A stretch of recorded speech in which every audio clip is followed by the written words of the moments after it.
Shut up and sit down.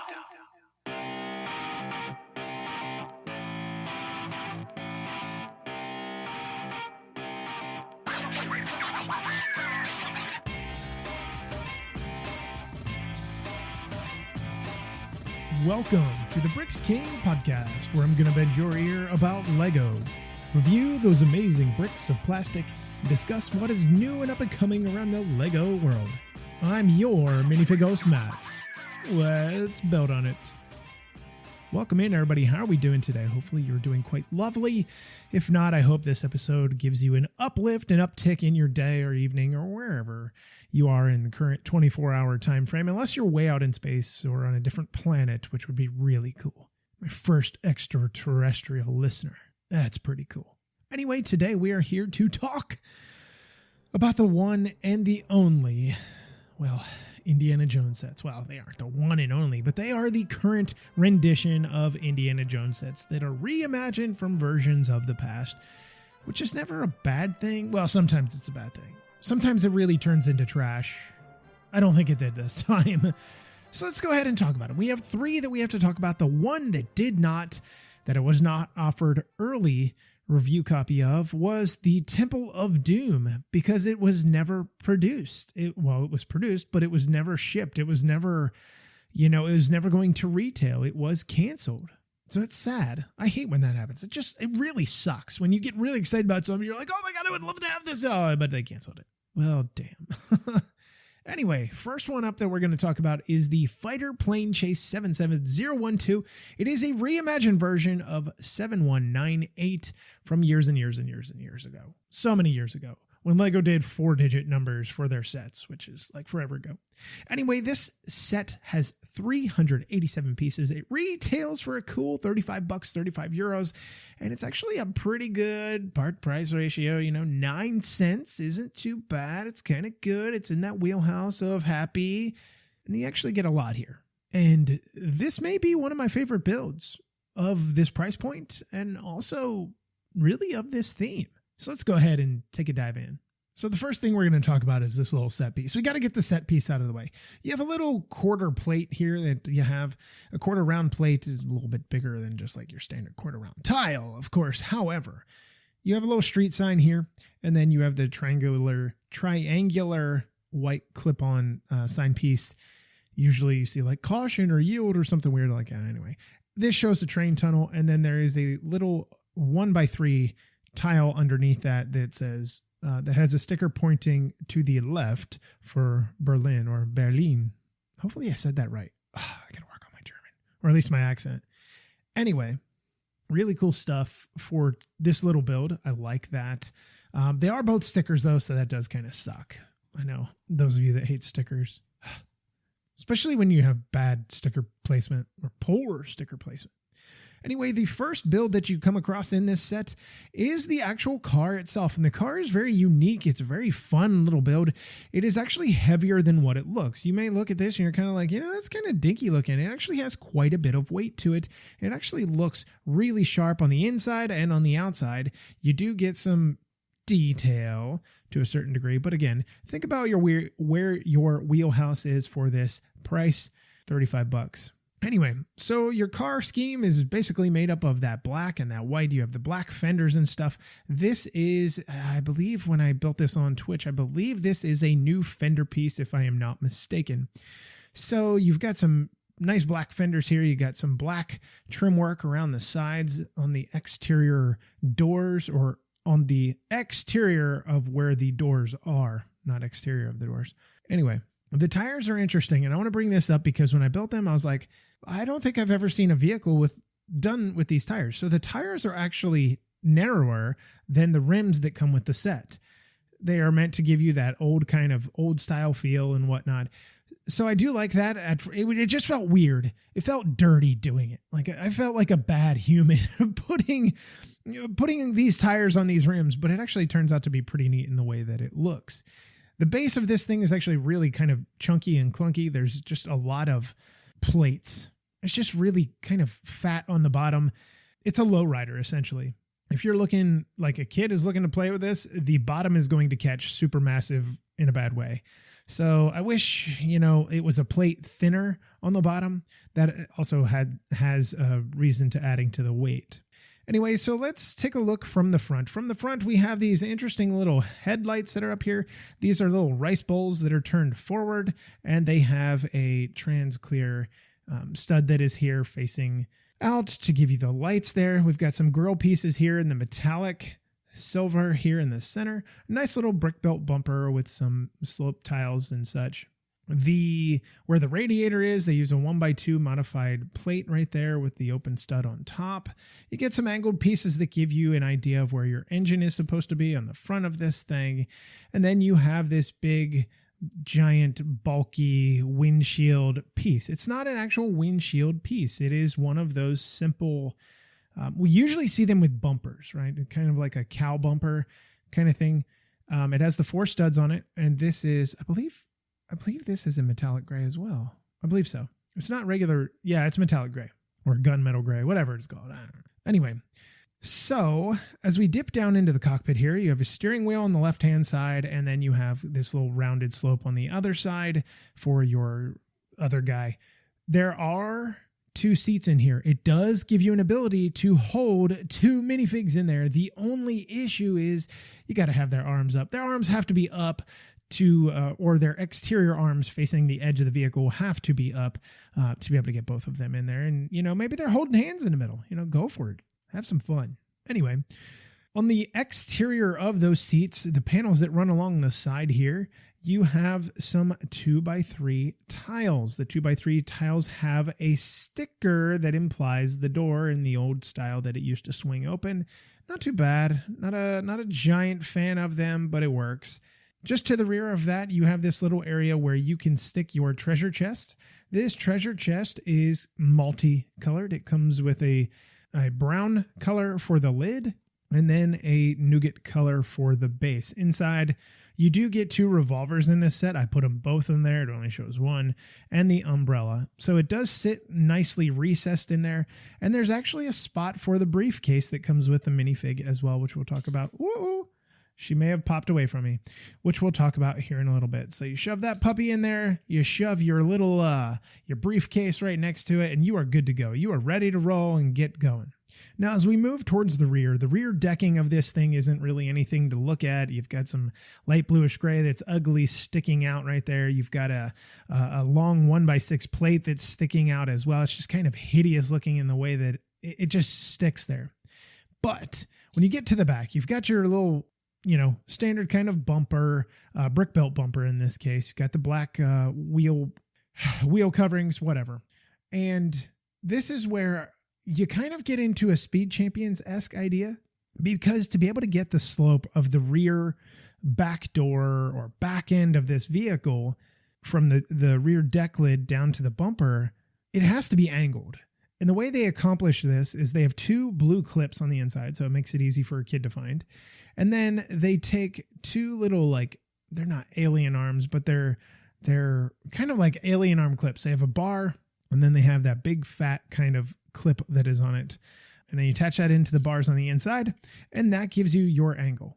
Real slick. It also comes with that big old 3x3 round tile, and then you have some trans tiles on the rear for the lights. So it's a pretty neat little build. I do like the way that it is done. It's one of my favorite little cars that Lego has done in some time. So, it's a positive. So let's move on to the plane. The plane is a big deal. I have my likes and my dislikes about this. So let's talk about the plane in general. So looking at it from the front, you have a nice little propeller that is going on there, an old style propeller. They use some of the axle type bushings. They're not really bushings, but essentially it's a bushing. And then you have a black oar that attaches, and that is supposed to be your 4-prop propeller. Then as you move down into the fuselage, into the engine bay area, they use the superhero stand here in light bluish gray, 4 of them on each side. It doesn't come with flames. Hello. Why? Come on, dude. Give me some love here. We need some of those flames in there. Now, you do have flames on the other part of the plane, but you need some flames in this. It almost feels like oh my God, like Extreme Team from like, I think it was 99 or 2000 or something like that. Like I need some Team Extreme going on here. You do have some stickers, one on each side, just above where those posing stands are, that kind of sand green and then the dark bluish gray, but the sticker doesn't really match all that well. It's not the best looking, honestly. So then we make our way to the wings. The wings have an upward tilt to them. It looks okay. I'd like that better than a flat wing. Honestly, I'm trying to figure out what is going on the inside of this. So they are attached by ball joints, just real simple. There's 2 ball joints that attach each wing, and it's locked into place because it's, studs cannot move against studs, right? So it only has the ball joints holding that in. So there is a little bit of flex in the wings, which is kind of neat, depending if you are an aviation person or not. But they do use a trans-orange a plate, round plate in there, which I don't understand why. I mean, are you supposed to, is it because you're looking at it from the front and you'll be able to see the flames? I don't know. I'm assuming that's what it's supposed to be. So you also have a sticker on each side of the wing closest to the fuselage that is on a little slope there. You do get some stud shooters in here. There's one on each wing. Not bad. Of course, you know about stud shooters at this point, but just below the wings, you do have some really kind of big fat landing gear in the front here for your wheels, which is kind of bizarre. It doesn't fold back. It's just kind of like, I don't know. I don't know what to think of this because they use a Technic egg gear type piece in here. You know what I'm talking about? The egg piece. Okay. And then it has some axle holes and stuff.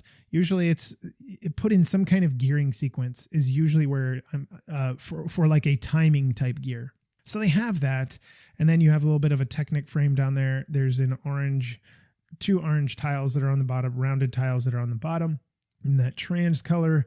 Then you have 2 flames, one on each side, just below the cockpit. So let's talk about the cockpit. What do you have in the cockpit? Well, the canopy comes off quite easily. It literally only attaches by 2 studs, and it's basically held into place by friction. Your cockpit, you have a single stick that is in here. You have 2 gears. You have 1 rounded tile that shows a gauge, and then another one that is the 1x1 that shows another gauge, standard printed gauges for us. The cockpit is okay. The minifig does sit in there quite handsomely. Not a problem at all because it is wide enough for him to have his arms up, down, inside out, or backwards. It really doesn't matter. So the canopy piece is, a standard clear, right? You have a clear piece that attaches to the front, and you have your rounded, what do you want to call it? Almost a rounded, it's a half rounded, whatever. Here's the problem I have. It's not printed. It's a clear backed sticker. It doesn't matter how talented you are putting on stickers. The issue that I came across was when stickers separate from glue. I'm getting my S's caught up here. When stickers separate from glue, they have this little way of having the residue of the actual glue itself not be a complete sheet, if that makes any sense. Like it's not consistent the whole way across the sticker, because it seems like when you pull it off, if you're pulling it off too slow or too fast, maybe that's the way I'm doing it, but I don't think so. Anyway, so you go to throw this thing on and you line it up the best that you can, and then you put it on and you smooth it out and stuff. You still see what they're not air bubbles. It becomes from the adhesive, which again, I really don't like that. I like how it slides into place and locks, but I don't like the sticker. I think that was a really dumb choice, honestly. That should have been a print. I'm sorry, that should have been a print. You could have used it anywhere else. My God, you could have used it in a greenhouse later down the road on a city set or something. So then we move back towards the tail of this thing, and this is where it gets big, old, chunky fat. It's two bricks wide. It's a few bricks tall, by the way. You got some angled pieces here. Not too bad. The rear wings, not the worst looking. Little skinny, but in comparison to, well, I guess they're more proportionate to the wings that are in the front. So then you have your little rudder back here. The rudder does not move, but the way that they designed it, it actually looks like it could move. It just doesn't. It gives you that design. And then you have your little tail wheel that is down here. that is locked into place, does not move. So I like that. It's not bad. I do like the plane overall. I think it's a cute little plane. I'm a big fan of it. And yeah, I minus the sticker, I'm fine with it. I could do without the sticker though. Full on, I could do without the sticker. So let's talk about the minifigs that we have here. The minifigs that we do have, well, we have Indiana Jones, of course. We have Professor Henry Jones Sr., and we have the fighter pilot. Let's talk about the fighter pilot. The fighter pilot comes in all tan, in his desert combat suit, right? That's essentially what we're working with here. And his tan helmet, and then his dark bluish gray goggles that fold up and fold down. He only does come with one face. It's kind of a standard face. These are on that peach type colored minifig head. His printing that is on the front and the back of his torso jacket, I don't hate it. It looks fine. He has dark brown for his hands, which are supposed to be his aviator gloves. And that's it for him. Professor Jones, well, he comes with his fancy little hat that he wears. You know, looks like something from London, England. Anybody get a reference to that, maybe? His legs, he's kind of like that dirty nougat, right? That like pukish, an olive-ish type nougat color. It's really weird. Anyway, so we do have him here, and he only has one face as well, obviously, because what he has on the backside is nothing, because his hat does not go down the whole way. His mustache, his face print, I don't hate it. It's pretty okay. I'm not the most picky when it comes to face prints. I think for the most part, they do a pretty good job. I know somebody's going to take that thing and pick it apart. His torso, I do like with the printing in the front. You know, he's got his little bow tie. He's got his little, what do they call them? It's like a little vest underneath. It's not a cummerbund. It's a vest that he's got underneath. And it's kind of nice. He's got his little 1x1 tile that is printed here that he does come with. I can't remember what that is. A diary, a journal, something important that he does come with. So it's a nice minifig to get. Then we get Indiana Jones. And Indiana Jones is the main guy, right? He is the superstar. He is the guy that needs to be doing the everything. Anyway, he does come with two faces. This looks like no Indiana Jones. This looks like Lego Indiana Jones. Like they had a spin-off series, and that's what this feels like. He does come with a brown tie in this, the dark brown jacket, dark brown tie, the shirt underneath. He does have his pistol holster that is in the front that is printed along the back. Not a whole lot that is back there, the snaps to his jacket and such. He does come with a recoiled whip, or a coiled whip, not a recoiled whip. I guess it was recoiled after he did whip at some point in time. Anyway, the most fascinating thing about this is that he comes with a dual molded hat. Think of like Alan Grant's type of hat. Okay. You got a brown hat, and then you have a dark brown hairpiece attached to the inside. How great is that? Now, this set, all three sets, believe it or not, come with two of these. I was like, what? Two? Why do we have two? I'm not complaining, but why two? When I first saw it open the bag, I'm like, surely this is a mistake. And don't call me Shirley. No, I'm pretty sure it was a mistake at that point in time. I was like, well, how could this even be? Lego doesn't make these kind of mistakes. But it's a thing. Now, the one thing that I will say, a few of the hats have a little bit too much clutch power. And depending on how you pull off his head sometimes, or his hat sometimes, depending on how you have that thing on there, it can tend to help move his minifig head just slightly. I don't know if I've had mine on way too long, but I've noticed it on a few of the minifigs. Anyway, that is that set. I think it's a pretty good set. I love the car. For the most part, I enjoy the plane. The sticker for the canopy, I don't like at all. I make no bones about it. I don't like it. I actually really, really don't like it. Wish they would have done a print there. Unfortunately, they did not, so you get what you get. I like the choice to have the minifigs that we have, and of course, we'll find out about the exclusive print of Indiana Jones in a little bit. However, $35. You know, I've talked to many people about this ahead of time, and I was like, I really think this is probably the best value for what you're getting. The next one we're going to talk about, obviously, the price is a little bit more expensive. You get more pieces, but is it worth it? I don't know. I like to have two things. I like the plane. I like the car. It works for me. So moving on, we're going to talk about the Escape from the Lost Tomb. 77013. Yeah, baby. I love this thing. It has 600 pieces, $40, 40 euros is what it's going to cost you. And you get 4 minifigs. So I want to start with the minifigs and get them out of the way, even though they actually do look pretty good. So your first minifig up that we're going to talk about is Marion Ravenwood. Marion looks like Sigourney Weaver in the original Ghostbusters. Like the immediate moment that I put this thing together, from the garb she's wearing to her hair to a certain degree, it just felt like, Dana. Anyway, so she comes with a nicely printed torso. She's got her little trinket thing that is hanging off of let's call it the robe, dress, whatever you want her to say that it's called. On the rear side, they actually did a really good job of actually showing the detail in her scapulas, which I know is a stupid thing. People are like, scapulas? You care about scapulas on a minifig? Like, what is wrong with you? It actually looks really good in the way that it was done. I really appreciate the detailed effort from the graphic design team here. She does have 2 different faces.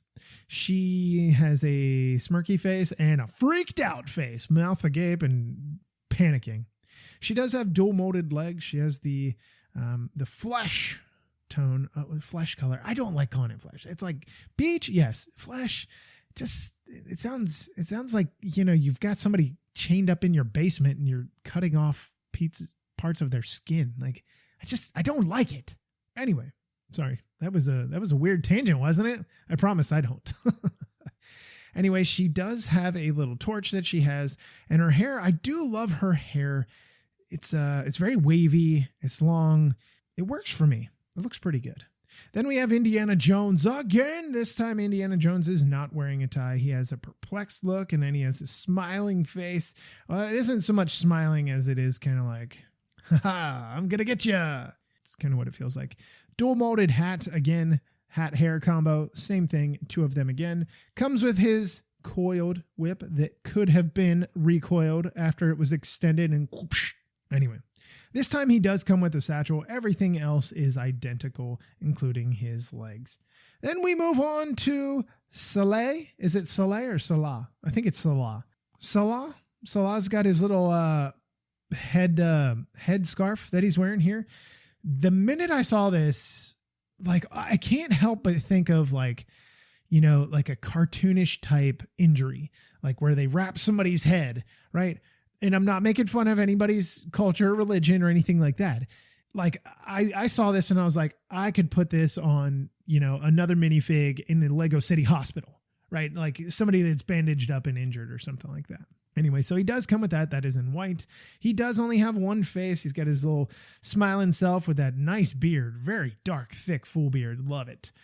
He comes in that kind of weird nougaty type color as well. However, he does have his little orange belt that runs across. And, he's wearing a little white jacket that he's got going on. I do like it. It's not bad. It could be worse, to be honest. It really, really could be. And then we have the Mummy. No, not my mummy. Maybe your mummy. Anyway, the Mummy, single print on the face. Torso is really well done. Torso and legs are both really well done to make it obviously look like a mummy, feels like a mummy, looks like a mummy, talks like a mummy, walks like a mummy. It's probably a mummy. I said mummy too many times. So let's get to the set. All right, on to this beautiful puppy. It's not like a real puppy, but it is a puppy. It's a Lego puppy. They made a Lego puppy. There are Lego puppies. Sorry, ADD is... not sorry. My ADD is out of control this week and definitely today. Not even sorry about it. You're here. You got to suffer with it. Enjoy. Anyway, so this set is a weird kind of fun, cool set. Where do you put it? Do you decide to put this on a shelf at some point, like and display it with all the Indiana Jones sets? Do you incorporate this into something else, like an adventurers type theme? Because that's kind of what it felt like to me when I built it, when I played with it, when I looked at it afterwards. As I'm looking at it right now, it still feels the same way no matter how you spin it. So here's the thing to take into account here. There are there's actually 4 different depths of the build here. So up front, you have your little pharaoh type guys that are actually nicely brick built guys. They are so ugly on the back though, right? They are flat on the back. There's no prettiness back there whatsoever. Now, they do have 3 stickers. You have the sticker for like the belt robe thing that's going on here, and then for the adornment around the neck. Both of them are identical, the way that the stickers are done. They do have their arms raised in a locked brick pose, and they actually have some pretty nice legs. The guy on the left spins. The guy on the right spins. They actually spin 360 degrees. You could have them dancing like a little dance party. Look at us. We are dancing. But I guess you could do that. The one on the right, though, does have a function we will talk about in a moment. It does have a little Technic piece, actually a few little Technic pieces here, and a Technic arm that helps you lift this thing because it's going to go crashing through the wall in a moment. We're not doing it just yet. Hold your horses. Then next to each of those in the center, bunch of plates, obviously a bunch of plates to make it look sandy, darker sand, lighter sand, whatever. You have blue snakes and you have green snakes. You have a bunch of snakes. Snakes. I don't know no snakes. Sorry. I can't help myself. Anyway, snakes all over the place. You have 4 little torches, lighted pots that are down here. These little tiny little oil pots that are lit, to walk into this entrance. Nice little brick built entrance here in the yellow, that flamish orange yellow color. The sides here are stickers. And here is what I found super fascinating. You have that language of the ancients, of the awesome, amazing people. And, oh, my guy is coming loose here. He's coming loose. Let's move him out of the way. But I really, really enjoyed it, the way that this was done. But they have a little homage here to hieroglyphs. That's what I was thinking of, hieroglyphs. I wanted to say pyroglyphs. I'm like, it wasn't fire. They have a R2-D2 and C3PO printed on the sticker on the one side. On the other side, I don't really see anything that would allude to anything or reference anything. And we'll talk about the back wall because there's something else there that I kind of find fascinating as well. So, moving rearward, you step up onto this little landing, this little decking that is here. This is where your treasure is, your big old piece of chunky treasure. This as well has stickers along the side, has some little bars to be able to carry it. That is what goes right there in the middle. It's meant to be fun. Now behind that, we come to the wall build. We have this magnificently done wall build with different slopes and different textured pieces. There's openings, there's gaps, there's more hieroglyphs back there. There's a lot of stickers in this set. You also have some thin sarcophaguses that are, again, not prints. Darn it. They are stickers. So let's talk about the wall build from left to right. On the left side of this, you have an interesting little mechanism that can be used here. It is just a slight lift. You see this long Technic arm. Well, there's one out on actually both sides, but there's this little small Technic arm. And on the rear of that, it just has a little platform that lifts ever so slightly to send it through this hole on this wall. And that is one of the, gaps that are in the wall, which I think, I like. It's part of the film. It's good. The wall is really nicely built. It is really tall. And as we move to the right, there is another function. This wall is meant to fall rearward. And the way that is accomplished is the pharaoh guy that is on the right. When you lift that arm, or you could press on his nose like boop, and he's going to knock the wall down. Really easy to reset, lift both of them, done. But here is where we've already talked about 3 levels now, 3 layers of this build, 3 depths of this build. So as you move further rearward, that wall is knocked down. By the way, the nice thing about this wall is it is not going to break into 1,000 pieces, and I forgot to mention this when it fell. There is a little rubber bushing that they have back here, so when it does hit, it is going to cushion the blow. So that is nice. Anyway, so the wall falls. There is another mechanism here. We have a sand green platform that is built back here, which I think is very, fascinating, unique in its own right. And then you have a lower base as well, which Okay. I guess you got to have something there. The wall falls. You pull the pin and here comes the mummy. The mummy fell. So the mummy is attached right there. I really like the way that is done. And the mummy's holding a snake because it likes snakes, I guess. It's just hanging out with the snake. So if you put this into motion super fast, you have your little pharaoh fall against the wall, and then you pull the pin and pop. There goes your mummy. I like the way that is done. It's really cute. It's really fun little play feature. So you have something really cool that you can play with, but really fun to build in its own right. Some really nice detail on the pharaoh guys up front.